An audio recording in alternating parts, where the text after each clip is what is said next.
बोल विष्णु भगवान की जय। पुरुषोत्तम मास की जय। आज से अधिक मास शुरू हो गया है। अधिक मास जिसको पुरुषोत्तम मास भी कहा जाता है। कई लोग इसको मल मास बोलते हैं, कई 32 का महीना बोलते हैं। अलग अलग जगह पर अलग अलग नामों से इनको जाना जाता है। इस मास को, इस मास में भगवान विष्णु लक्ष्मी नारायण जी की कृपा प्राप्त करने के लिए उनके पूजन अर्चन की विशेष महत्वता है। और इसको लौंद का महीना भी कहा जाता है। और 32 का महीना कहने के मान लोग यहाँ पर पंजाब में कई जगह पर इनको 32 चीज़ों का दान भी किया जाता है। जैसे 32 मालपुए, 32 सुपारियाँ, 32 लौंग, ऐसे 32 चीज़ों का दान करना माना जाता है। क्योंकि ये 3 साल बाद आता है, इसको अधिक मास इस करके बोला जाता है क्योंकि ये 12 मासों में से अलग एक या तो 13वां मास बोल सकते हैं। इस करके इसको अधिक मास भी कहा जाता है। आज प्रथम अध्याय करने लगी हूँ व्रत कथा का।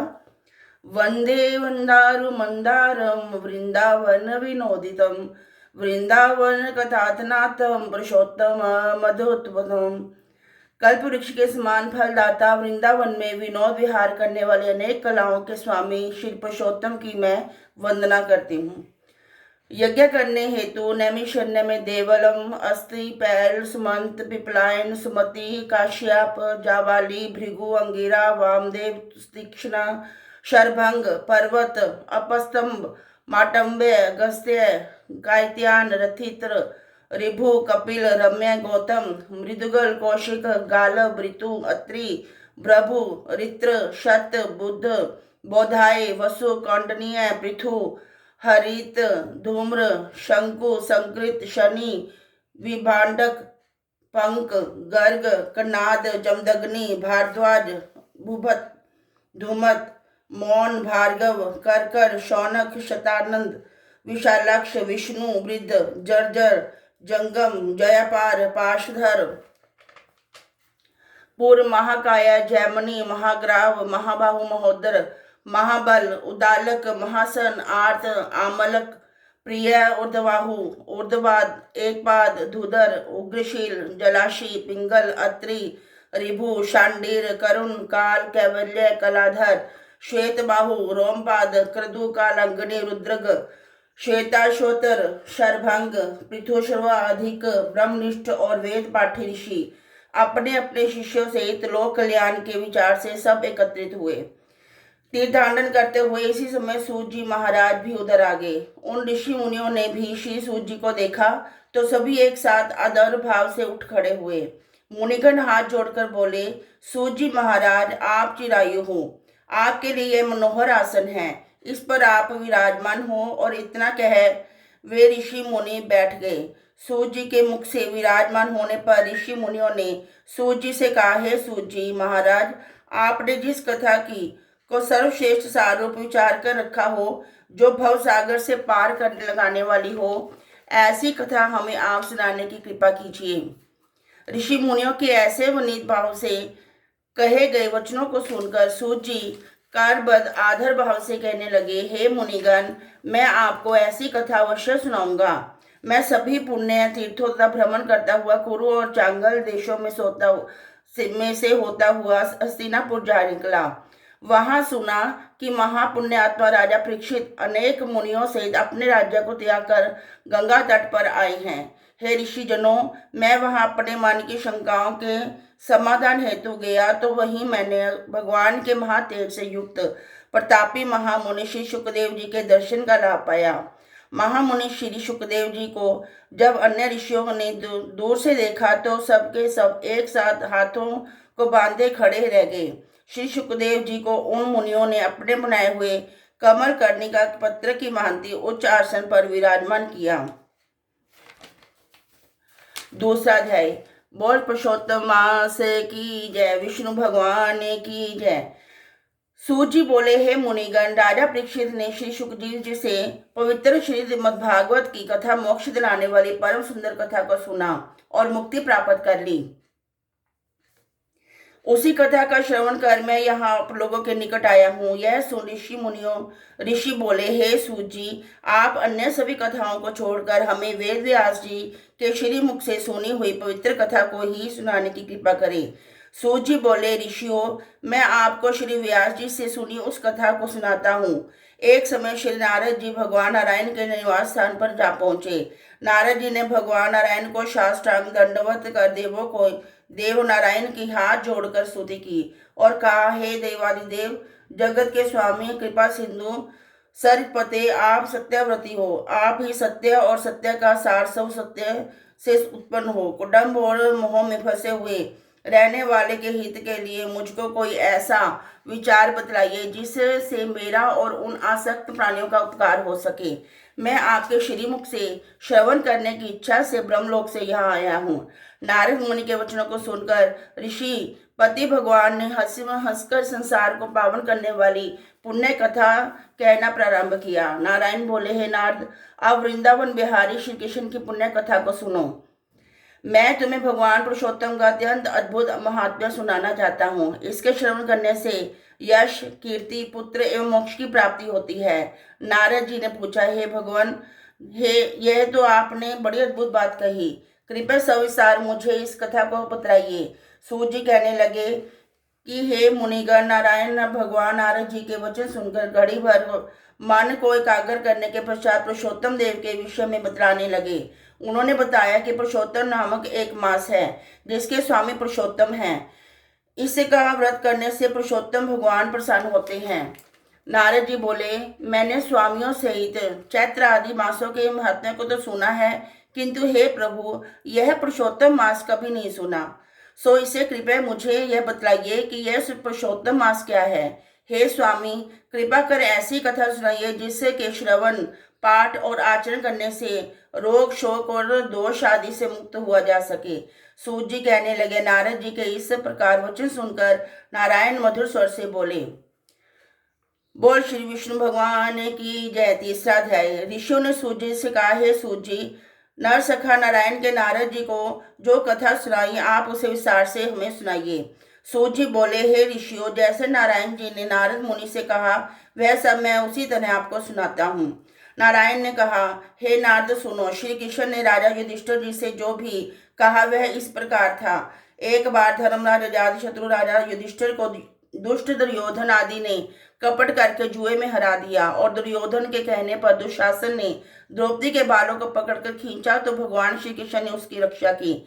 उसके उपरांत प्रतिज्ञा अनुसार पांडव राज्य को त्याग कर कामायक नामक वन को चले गए। वन में पांडवों ने अनेक कष्ट उठाए। उन दुखी जनों को देखने के लिए एक बार भगवान श्री कृष्ण कामायक वन में पधारे। तब अपने निकट भगवान को पाकर पांडव अपने प्राणों को लौटा हुआ अनुभव करने लगे। वे भगवान से प्रेम विगल हो मिले और भगवान के चरण कमलों में प्रणाम किया। द्रौपदी ने भी भगवान के चरणों में बारंबार सिर नुआया। भगवान बहुत दुखी हुए और तब भक्त वत्सल विश्वात्मा भगवान श्री कृष्ण तथा धृतराष्ट्र के पुत्र दुर्योधन आदि को भस्म कर डालने की इच्छा से कोप करने लगे। अर्जुन भगवान श्री कृष्ण के इस भीमत्स रूप को देखकर कांप उठे। युधिष्ठिर, द्रौपदी ने तब भगवान के हाथ जोड़कर स्तुति की। अर्जुन ने कहा, हे नाथ, आप जगत की रक्षा करने वाले हो। मैं इस जगत के बाहर नहीं हूँ, तब आप मेरी रक्षा क्यों नहीं करते? संसारिक कोप को आप दूर कीजिए। आप तो इन सारी बातों को जानते ही हैं। हे प्रभु, मैं आपके चरणों में प्रणाम करता हूँ।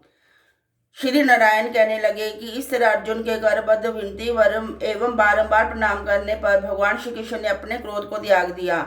सूत जी कहने लगे, हे ऋषियों, तब पांडवों ने भी संतोष माना और उनके भयभीत मुख फिर से खिल उठे।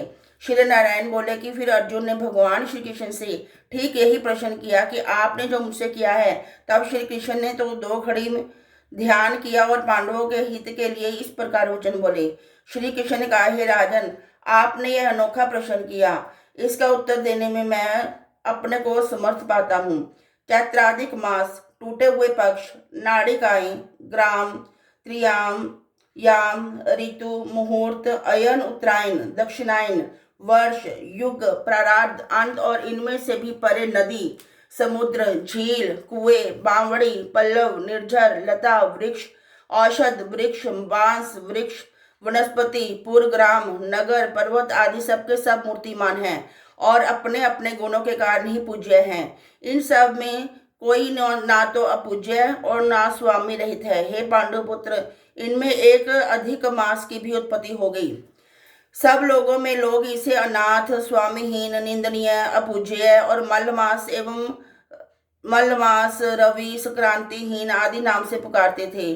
शुभ कर्मों के लिए इसे त्याज्य किया कहकर निंदा की गई। ऐसी निंदा एवं अपमान के वचन सुनकर अधिक मास तेजहीन, निरोधी, दुखी हो गया। फिर अत्यंत चिंतित होकर मरणासन हो गया।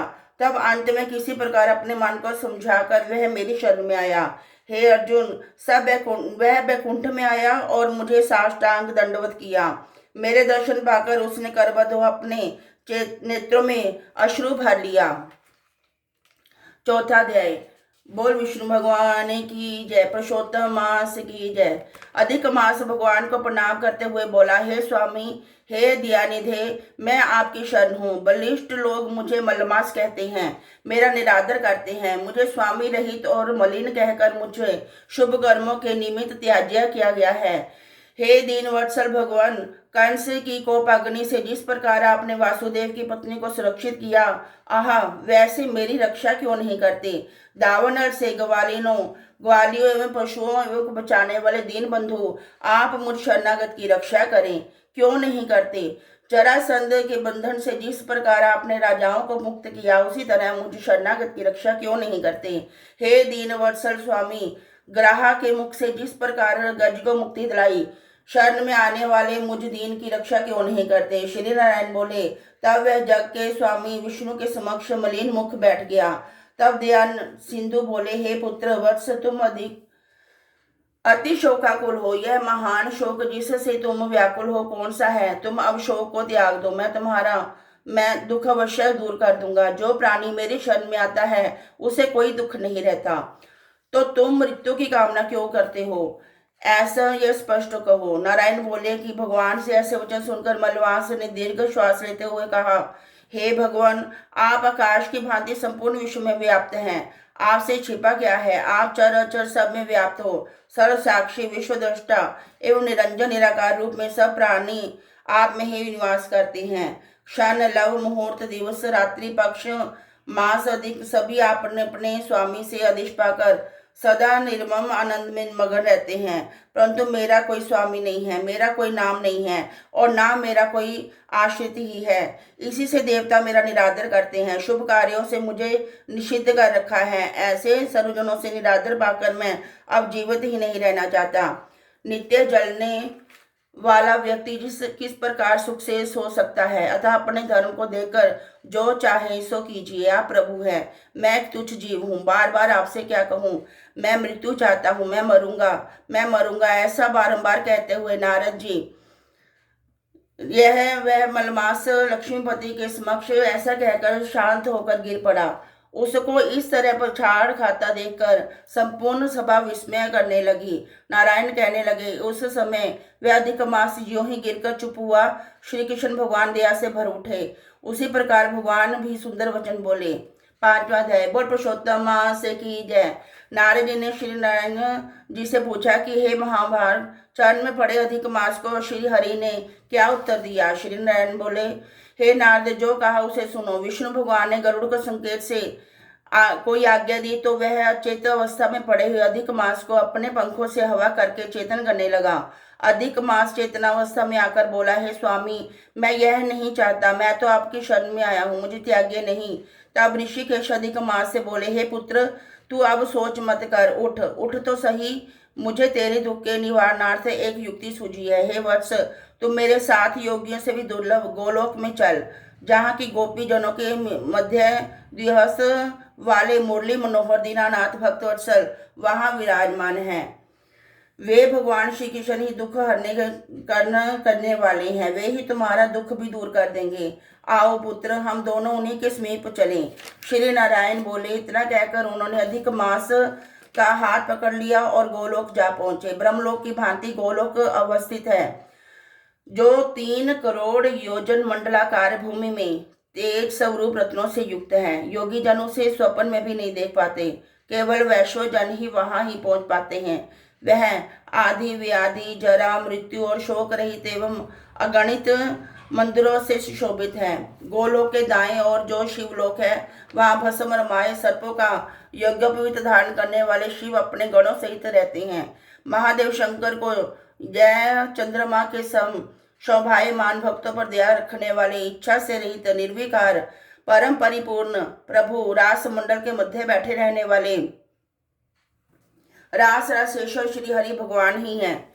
मंगलमय पूजनीय मंगल रूप सर्वमंगलों के मंगल परमानंद राजा सत्य अव्यय सर्व सिद्धियों के स्वामी सर्व सिद्धि रूप और सिद्धिदाता प्रकृति से परे ईशान निर्गुण नित्य विग्रह नित्य रूप आदि पुरुष अव्यक्त इंद्र रूप पुरुतुत्य नित्य स्वतंत्र एवं एक परमात्मा का रूप है। ऐसे शांत स्वरूप का तो शांति प्रायण वैश्वजन ही ध्यान रखते हैं। बोल पुरुषोत्तम मास की जय। श्रीमन नारायण नारायण नारायण श्रीमन नारायण नारायण नारायण भज मन नारायण नारायण नारायण भज मन नारायण नारायण श्रीमन नारायण नारायण नारायण। बोल लक्ष्मीनारायण भगवान की जय, विष्णु भगवान की।